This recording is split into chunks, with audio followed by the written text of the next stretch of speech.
উপস্থিত সকলকে সবার প্রথমে ইন্ডিয়ান সেকুলার ফ্রন্ট দক্ষিণ 24 পরগনা জেলা কমিটির পক্ষ থেকে অসংখ্য অভিনন্দন, সংগ্রামী অভিনন্দন।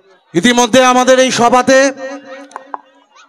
উপস্থিত হয়ে গেছেন আমাদের দলের চেয়ারম্যান মাননীয় নওশাদ সিদ্দিকী। তার বক্তব্য শোনার জন্য আজকে এই জনসমাগম।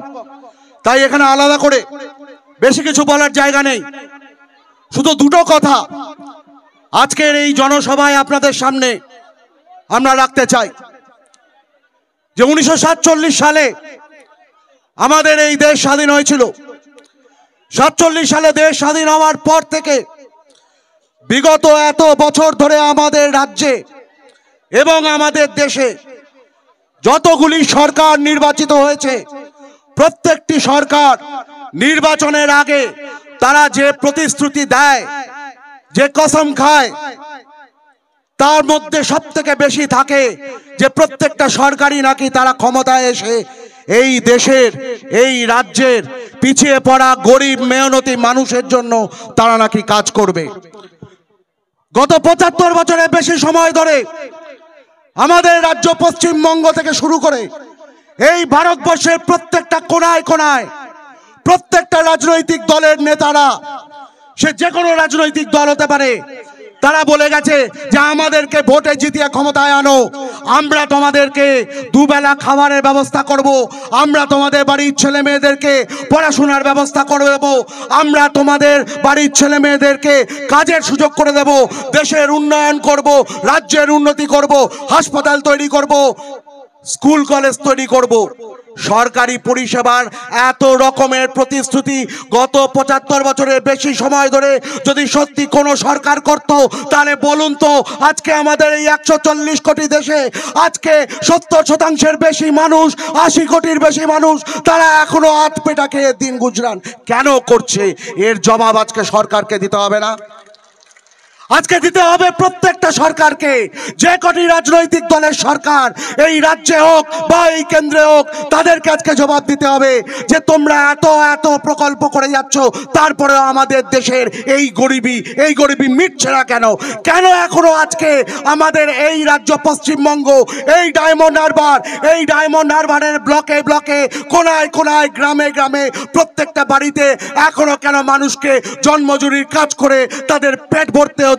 কেন তাদেরকে সরকারি চাকরি দেওয়া যাচ্ছে না? এই প্রশ্ন আজকে তো করতে হবে। আর এই প্রশ্ন আজকে যে দল করছে সেই দল হলো আইএসএফ। আর এই প্রশ্ন আজকে ভেবে দেখুন, গোটা পশ্চিমবঙ্গ বিধানসভাতে যতগুলি আমাদের এমএলএ আছে 294, তার মধ্যে একটা মাত্র এমএলএ হচ্ছেন আমাদের আইএসএফ এর নওশাদ সিদ্দিকী। কিন্তু এই একটা এমএলএ গোটা রাজ্যকে কাঁপিয়ে রেখে দিয়েছেন। তার সব থেকে বড় কারণ কি জানেন? তার কারণ আজকে ভাঙড়ের এমএলএ হয়েও নওশাদ ভাইজান আমাদের চেয়ারম্যান, তিনি গোটা রাজ্যের মানুষের সমস্যার কথা ওই বিধানসভাতে তুলছেন। আর যখন বিধানসভাতে প্রশ্ন হচ্ছে তখন আমাদের রাজ্যের মাননীয় মুখ্যমন্ত্রী তিনি পর্যন্ত মুখ লুকোতে ব্যস্ত হয়ে যাচ্ছেন।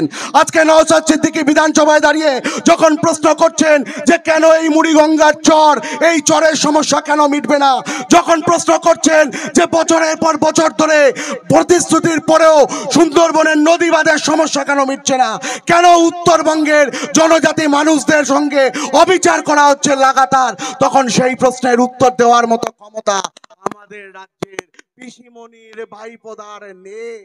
আর তাই নেই বলে আজকে এই ডায়মন্ডে যখন জনসভার ডাক দেওয়া হয়, তখন তার আগে থেকে ডায়মন্ডের ঘরে ঘরে গিয়ে হুমকির রাজনীতি করে এই তৃণমূল কংগ্রেস শাসক দল।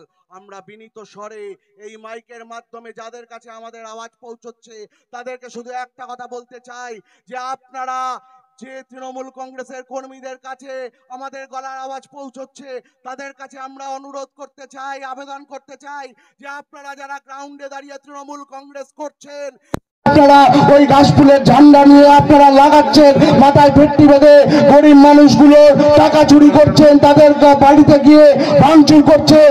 আপনারা ভাবুন, আজকে এই তৃণমূল কংগ্রেসের যে নেতারা জেলে পড়ছে, আজকে এই শেখ শাহজাহান ফেতাজ বাচ্চা পালিয়ে বেড়াচ্ছে, আজকে ফিরহাদ হাকিম বলে দিয়েছে যে শাহজাহান অন্যায় কাজ করেছে।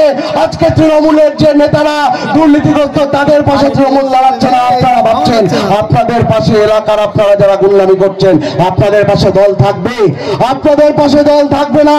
আর তাই সত্যের পথে আপনারা চলেন, রাজনীতি করতে এসছেন, গরিব মানুষের জন্য কাজ করুন, নওশাদ সিদ্দিকীর যে আদর্শ সেই আদর্শের জন্য কাজ করুন।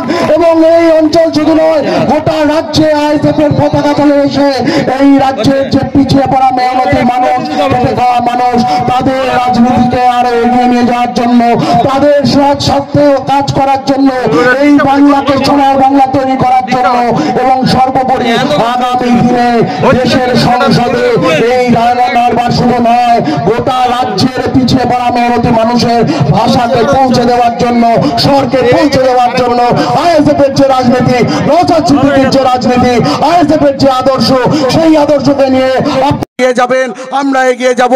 নিশ্চিতভাবে আগামী দিনে আমরা আরো বড় জনসভার মধ্য দিয়ে আমাদের এই বার্তা এই রাজ্যের কোনায় কোনায় পৌঁছবো, এই আশা ভরসা রেখে আপনাদের সকল